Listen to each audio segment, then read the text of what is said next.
मी सदानंद मोरे महाराष्ट्र मंथनमध्ये आपणा सर्वांचं हार्दिक स्वागत करतो आणि मागच्या एपिसोडचं अनुसंधान राखण्यासाठी मला हे आपणाला सांगायचं आहे की आंतरराष्ट्रीय महिला दिनाच्या किंवा जागतिक महिला दिनाच्या निमित्ताने महाराष्ट्राची दृष्टी एक काय होती, कशी घडत गेली स्त्री संबंधीची आणि या स्त्री पुरुष संबंधासंबंधीची, हे आपल्याला जर दाखवायचं असेल नाटकातून किंवा कुठल्याही कलाकृतीतून, तर एक तर ते पारंपरिक म्हणजे पुरुषप्रधान किंवा पुरुषी दृष्टिकोनातून आपण त्याच्याकडे पाहू शकतो, किंवा इकडे आपल्याला अलीकडच्या काळात विकसित झालेल्या स्त्रीवादी दृष्टिकोनातून सुद्धा आपण हे बघू शकतो. तर त्यासाठी सगळ्यात योग्य थीम कोणता, तर तो बालगंधर्व आणि गोहरबाई यांच्या संबंधाचा जो विषय जर आपण घेतला तर त्याच्याकडे बरोबर या दृष्टिकोनातून आपण पाहू शकतो आणि ते पाहण्याचा प्रयत्न आपण या नाटकामध्ये करतोय. तर हे स्पष्ट करण्यासाठी मी जे हे नाटक लिहिलं गोवर गंधर्व, त्याचं स्ट्रक्चर समजून घ्यायची गरज आहे. ते असं आहे की पारंपरिक एक एक एक नाटक कंपनी असते, त्या नाटक कंपनीचे कोणीतरी सर्वेसर्वा मालक, दिग्दर्शक, लेखक वगैरे वगैरे असतात, सगळे खूप प्रसिद्ध असतात, प्रतिष्ठित असतात, सरकार दरबारी इकडे तिकडे, आणि ते पुरुषप्रधान आधीच असतात खरं तर, पण ते असं दाखवतात की मला या सगळ्या नव्याची चाड आहे किंवा मी त्याला सामावून घेऊ शकतो, असा तो एक मुद्दा आहे. तर ते बालगंधर्वांच्यावरती नाटक लिहितात आणि ते करायचं आहे या सगळ्या कंपनीमध्ये आलेल्या तरुण मुलांनी, असं ते सुचवतात आणि ते स्क्रिप्ट देऊन जातात त्या नाटकाचं त्यांनी लिहिलेल्या. आणि नॅचरली जुन्या काळातलं नाटक म्हटल्यानंतर त्याच्यामध्ये एक सूत्रधार, एक नटी असं असलं पाहिजे. आपलं पारंपरिक स्ट्रक्चर आहे, अगदी भरतमुनीपासून वगैरे चालत आलेलं, असं त्याच्यामध्ये गृहीत असतं. आणि त्या सगळ्या नाटकावरती आपलं वर्चस्व असावं म्हणून लेखक ते असतात.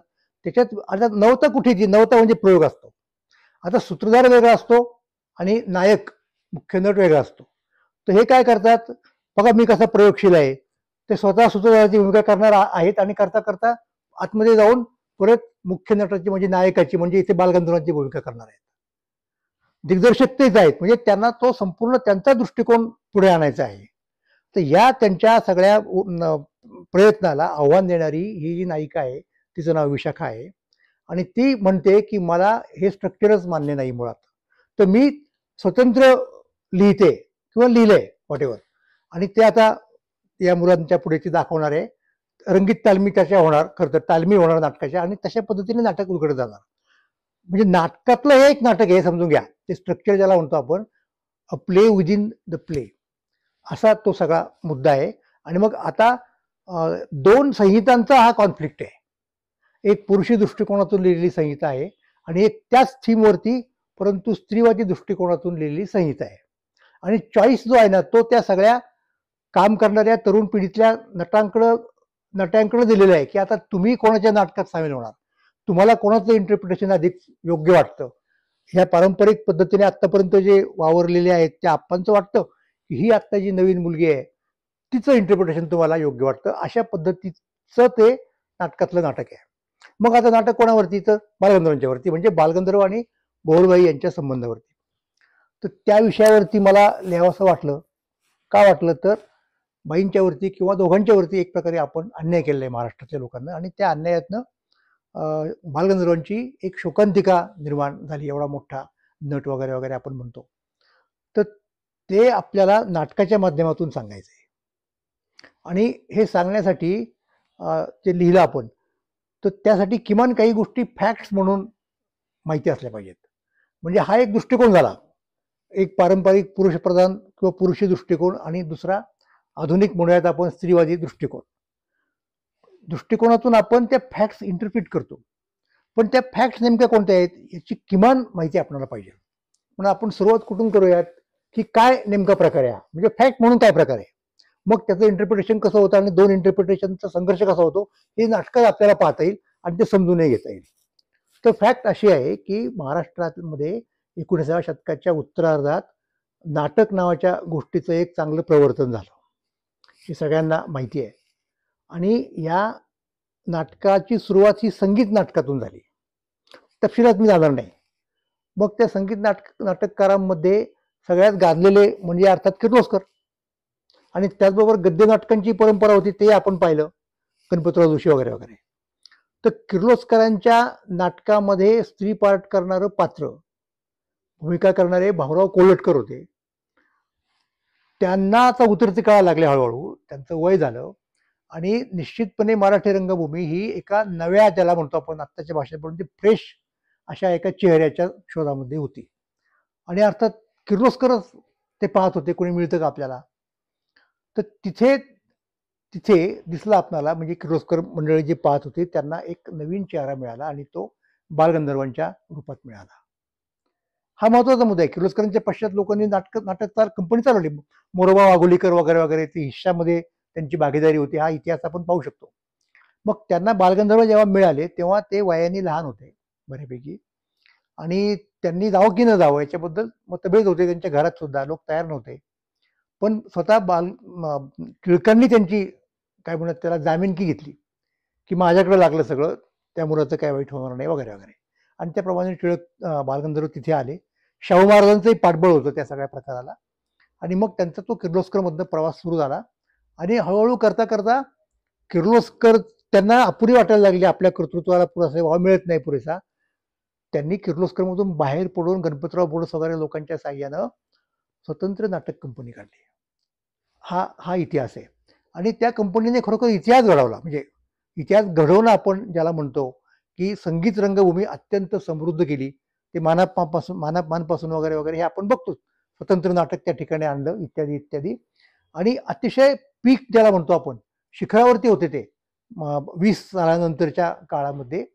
आणि पुढे काय झालं मग, आता इथे आपण एका वेगळ्या मुद्द्यावरती येतो. पुढे साधारणपणे 30च्या दरम्यान मराठी रंगभूमीचा एक ऱ्हासकाळ सुरू झाला असं आपल्याला दिसतं बाय अँड लार्ज. आणि तो का, तर त्याचं कारण म्हणजे सिनेमा नावाचं एक वेगळं माध्यम आलं. आता सिनेमाचं वैशिष्ट्य काय, की आपल्याकडे एक पारंपरिक समजुतींचं दडपण असल्यामुळं नाटकांमधल्या स्त्रियांच्या भूमिका पुरुष करायचे, पुरुष नट करायचे. सिनेमात तसं झालं नाही. सिनेमामध्ये स्त्रियांच्या भूमिका या स्त्रिया करू लागल्या. त्यामुळे साहजिकपणे लोकांचा ओढा तिकडे तिकडे वाढला आपोआप आणि रंगभूमी हळूहळू मागे पडायला लागली.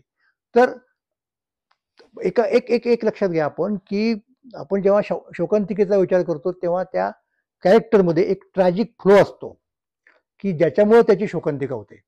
असा कुठल्या प्रकारचा फ्लो दिसतो आपल्याला बालगंधर्वांच्या व्यक्तिमत्वामध्ये, तर तो म्हणजे रंगभूमीवरती त्यांचं अतोनात प्रेम, की ज्या प्रेमाला निष्ठा म्हणावं.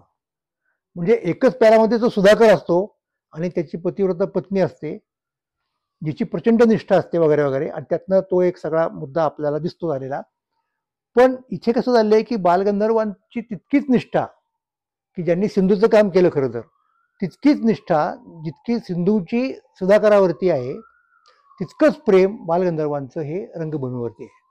त्यामुळं रंगभूमी वाचवण्यासाठी, जगवण्यासाठी काय काय करायला पाहिजे, म्हणजे त्यांना सिनेमात बोलावणं असून सुद्धा त्यांचं तिथे मन रमत नाही. 1-2 सिनेमा त्यांनी करून पाहिले. एक वॉकी टॉकी होता, एक त्याला टॉकी म्हणतो आपण, केवळ त्यांनी फिल्मिंग केलं त्या सगळ्या एका नाटकाचं. ती फिल्म नव्हे, परत धर्मात्मा ही प्रभातची म्हणजे शांतारामने केलेली फिल्म एकनाथांच्या जीवनावरची. आणि तिचं करार होता की प्रभात कंपनी सोडून ते काही करणार नाहीत, पण तो करार त्यांनी मोडला कारण त्यांचं तिथे मन रमत नव्हतं. हा व्यक्तिगत मुद्दा झाला, पण केवळ त्यांचं मन रमत नव्हतं हा मुद्दा नाहीये. एकूणच रंगभूमी त्यांना पाहिजे होती, हवी तशी, तिचा विचार ते शेवटच्या श्वासापर्यंत करत होते. हा त्यातला भाग आहे. आणि मग त्यातनं काय काय करायचं, तर त्यांचं आता लक्षात आलं की पहिली गोष्ट अशी की अगदी पुरुष नटांनी काम करायचं स्त्रीचं असं म्हटलं तरी सुद्धा त्यांचं वय झालंय आणि त्यांचं वय स्त्रियांच्या भूमिका करण्याला योग्य झालं नाही. म्हणून आपल्या कंपनीला एक स्त्री पार्ट करणारा नट पाहिजे नवीन. आणि असा नट त्या काळामध्ये होता तो म्हणजे नाना चापेकर. तर चापेकरांनी यावं. आता चापेकर कसे येतील, तर चापेकर आणि गोहरबाई एकत्र असायचे. तर गोहरबाईंच्या माध्यमातून रदबदली तिने जर केली, बाईंनी केली, तर नाना येतील या समजुतीनं त्यांनी बाईंच्याकडं संधान बांधलं आणि त्याप्रमाणे खरोखर नाना आले. आता नाना किती दिवस टिकले हा मुद्दा वेगळा, पण त्यानिमित्ताने बालगंधर्वांचा आणि गोहरबाईंचा एक परिचय झाला. आणि नाना आलेले आहेत म्हणून तुमच्यामुळे ते आले यासाठी त्यांचे आभार मानण्यासाठी बालगंधर्व येवल्याला त्यांची नाटक कंपनी होती, तिथून निघून ते आले मुंबईला. बाईंना भेटले बाईंच्या फ्लॅटमध्ये, त्यावेळेला त्यांच्याबरोबर त्यांचे इतर सहकारी पण होते, ज्यातला एक त्यांचा पुढे जावई झाला. तर ही सुरुवात आहे अशा अशा प्रकारची. पण तिथे जेव्हा बाईंनी सांगितलं की मी तुमच्यासाठी किती तरफडले, तुम्हाला भेटण्यासाठी किती प्रयत्न केले, तुमची गायकी आत्मसात करण्यासाठी किती वगैरे वगैरे, तर हे जेव्हा बाई सांगत होते तेव्हा बालगंधर्वांच्या डोक्यात वेगळेच विचार चालले की आता नाना चाफेकर गेलेच जमा आहेत, ते काय थांबत नाहीत कंपनीमध्ये, मग आता इथून पुढचा जो प्रवास कंपनीचा करायचा असेल तर आपल्याला स्त्री नट म्हणजे नटीच पाहिजे. मग ती कोणती असू शकते लक्षात घ्या, तोपर्यंत आपण इतके पुढे गेलो नव्हतो. मग त्यांना असं वाटलं की जी बाई आपलं गाणं गाऊ शकते, म्हणजे ज्या नायिका उभ्या केल्या बालगंधर्वांनी आणि पदं गायली त्या गायिकांच्यासाठी, त्यांनी वेगळं नायिकांच्यासाठी, ती पदं पेलणारी कोण बाई आहे. तर जिनी तोपर्यंत बालगंधर्वांची गायकी आत्मसात करण्यासाठी रियाज केला होता, साधना केली होती खरं तर, ती बाई दिसली ना त्यांना तिथे यांच्या रूपामध्ये. आणि म्हणून त्यांना विनंती केली गोरबाईंना की तुम्ही माझ्या नाटक कंपनीत या आणि तुम्ही आता नायिकेची भूमिका करा, म्हणजे सिंधू, भामिनी, रुक्मिणी, सुभद्रा इत्यादी इत्यादी ज्या कुठल्या असतील त्या. तर हे वेगळंच म्हणणं होतं, हे धाडसाचं म्हणणं होतं.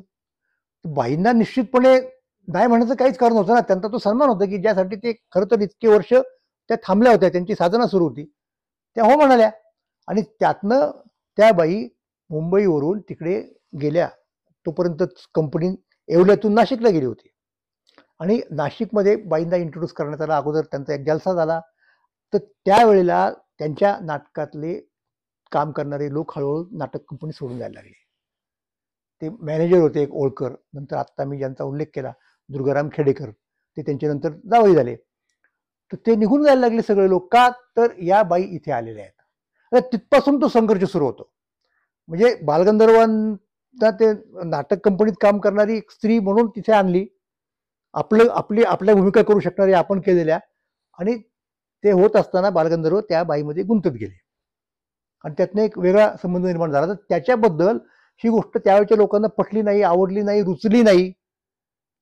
अशा अवस्थेमध्ये कंपनी सांभाळण्याचं काम त्यांच्या परीने बाईंनी केलं आणि त्यांनी त्यांच्या पद्धतीने कामं करायला सुरुवात केली. ते फिरले संपूर्ण महाराष्ट्रात, महाराष्ट्राच्या बाहेर, आपल्या वयाची पर्वा न करता. आणि त्याच्यामध्ये एक गोष्ट दुसरी लक्षात घ्या की हे नाटक महाराष्ट्रातल्या कानाकोपऱ्यापर्यंत पोहोचलं पाहिजे, तालुक्याच्या ठिकाणी तरी कमीत कमी गेलं पाहिजे, ही त्यांची भूमिका आहे त्याच्या पाठीमागची आणि त्यांनी ती स्पष्टपणे सांगितलेली आहे. त्याच्या उलट बाकीचे जे लोक होते त्यांना एक पावित्र्य नावाची एक कल्पना त्यांच्या डोक्यात होती की ही आपली एक संस्कृती आहे, ही बाई दुसऱ्या धर्माची आहे, परत ती कलावंती नाही आणि हे तर चांगले ब्राह्मण आहेत. तर याला सगळे जे पदर आहेत त्याच्यामधला एक पदर धर्माचा आहे, दुसरा पदर निश्चितपणे लिंगभाव म्हणजे जेंडर तर आहेच आहे, परंतु जातीचा सुद्धा आहे ना. की बालगंधर्व समजा ब्राह्मणापेक्षा वेगळ्या जातीचे असते तर एक वेळ खपून गेलं असतं, पण निदान ब्राह्मणाने तरी असं करता कामा नये असं म्हणणारे अनेक लोक होते. बालगंधर्वांचे चाहते सुद्धा त्याच्यामध्ये होते.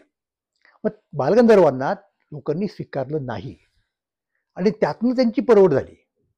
म्हणजे कदाचित बाई नसत्या तिथे तर काही लोकांनी आणखीन त्यांना बोलवलं असतं आपल्या याच्यासाठी वगैरे, माहित नाही काय झालं असतं ते, पण बाईंनी त्यांना सांभाळलं, हा सगळ्यात महत्वाचा मुद्दा आहे. अखेरच्या आजारामध्ये बाईंनी त्यांची सेवा शुश्रूषा केली. तर इथं ही एक प्रकारची वेगळ्या पद्धतीने, म्हणजे आपल्याला आपल्या संस्कृतीच्या इडियम मध्ये सांगायचं काही कारण नाही, पण त्या एक प्रकारच्या पतिव्रता आहेत. एरवी त्यांची जात, त्यांचा धर्म काही का असेना, तर हे सगळं महाराष्ट्रात चाललेलं आहे. आणि मग वेगवेगळे प्रकार दिसतात तुम्हाला. त्यांना एक रेल्वेचं कॉन्ट्रॅक्ट मिळतं नाटक करण्याचं, मग ते करतात त्याच्यासाठी. म्हणजे अशा पद्धतीने ते कंपनी त्यांनी चालवली. आणि एक काळ त्याच्यामध्ये असा आला पुढे की बालगंधर्वांचे पाय गेले, त्यांना उभं राहता येईना. तर अशा अवस्थेमध्ये बालगंधर्वांनी काय केलं असेल तर महाराष्ट्रामध्ये, आणि हा फार महत्वाचा मुद्दा आहे, भजनी म्हणजे भजनं गायला सुरुवात केली. त्याच्यामध्ये काही नाट्यपद असणारच आणि नाट्यपद सुद्धा काही भक्तिपर आहेत ना, म्हणजे जसं कान्होपात्रामध्ये असतील. तर हे जे आहे ना वेगळं रूप तुम्हाला दिसतं बालगंधर्वांचं. आणि त्याच्यामध्ये मला एक आणखीन गोष्ट लक्षात आली की बालगंधर्व म्हटल्यानंतर आपल्या डोळ्यापुढे नाट्यपदं येतात. त्यांची गायकी जी घडली मुळातली ती नाटकातल्या पदांनी घडली. मग तिथं गोविंदराव टेंबे होते सुरुवातीच्या काळामध्ये, नंतर आपण बघतो की मास्टर कृष्णराव आले, मधल्या काळात बखलेबुवा होते, भास्करबुवा बखले होते, त्यांनी त्यांची गायकी घडवली. आता त्याच्यानंतर ही सगळी गायकी आत्मसात करून जेव्हा बालगंधर्व भजनाकडे वळाले ना, तेव्हा त्यांनी एक वेगळी भजनी गायकी एस्टॅब्लिश केली. आणि अलबत्या गलबत्या नव्हे, हरिभाऊ त्यांचे ऑर्गन वाजवणारे, त्यांनी म्हटलेलं आहे की बालगंधर्वांच्या गायकीचा परमोच्च उत्कर्ष आपल्याला त्यांच्या भजनांमधून दिसतो. याची दखल कुणी घेतलेली नाहीये, हे लक्षात घ्या. म्हणजे अलीकडच्या काळामध्ये आपण बघतो की भीमसेन जोशींनी केवढं मोठं गाजवलं अभंगावणीच्या माध्यमातून, त्याची पायाभरणी बालगंधर्वांनी केलेली आहे.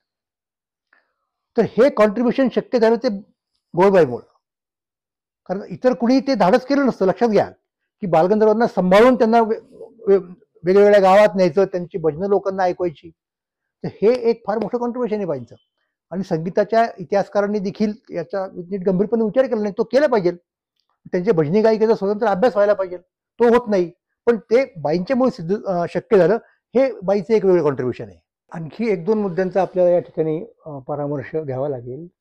म्हणजे आता असं पहा आपण की बालगंधर्वांनी ज्या नायिकांच्या भूमिका केल्या, जसं भामिनी असेल, रुक्मिणी असेल, सुभद्रा असेल, अशा प्रकारच्या भूमिका, द्रौपदी वगैरे वगैरे वगैरे अशा भूमिका केल्या.